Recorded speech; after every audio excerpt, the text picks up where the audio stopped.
And it is a somewhat socially acceptable way, that it is not pleasant, but it's not dangerous to others. However, something is happening to that person as they practice complaining in a chronic way, or have actually taken on the personality of a complainer.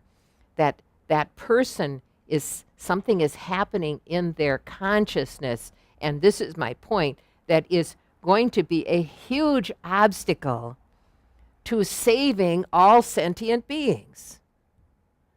All right?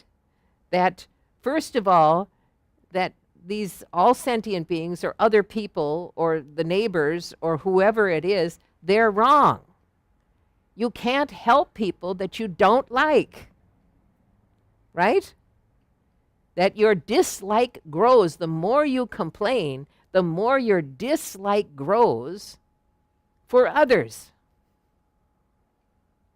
And even people who complain about themselves, oh, I can't do this. I can never get this right. I'm no good at this. This is exactly the same as complaining, or the ideals, or the situation that brings rise to the inner critic.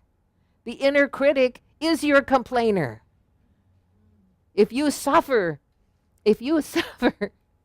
from an inner critic and become paralyzed in getting the things done that you want to or need to do, that you are exhibiting the signs of a chronic personality complainer, self-directed.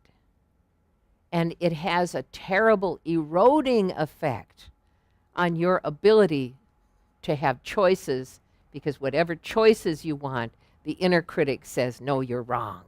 No, you're wrong. And so we think that this inner critic is something different, or it's a way of reminding ourselves. But it is nothing more.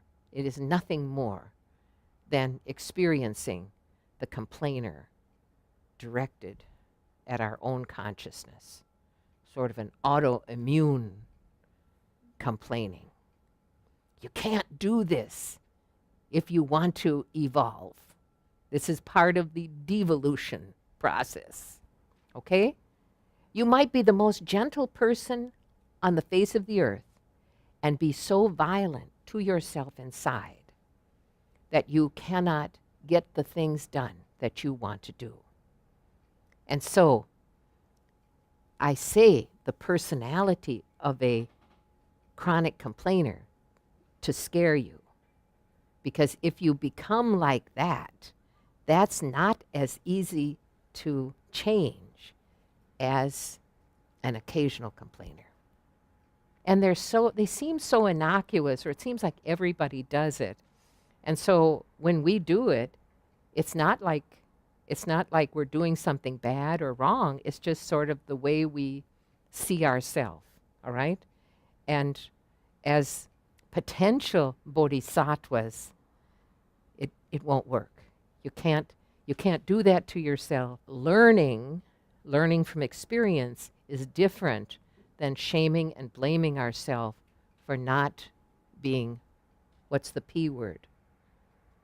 Perfect. For not being perfect.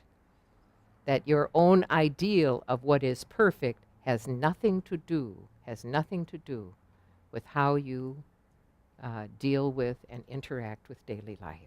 Okay? That even at the time when Lord Buddha Shakyamuni was sitting underneath the Bodhi tree, and at the final hours before his dramatic awakening, that tremendous residual self-critic arose as though it was coming from outside, and coming from outside, telling him he's not good enough, and that he didn't have the capacity, etc. And so, even at the last moment, this is a dynamic which will keep reoccurring if you're not mindful of it. That will keep reoccurring all throughout your evolutionary and spiritual development.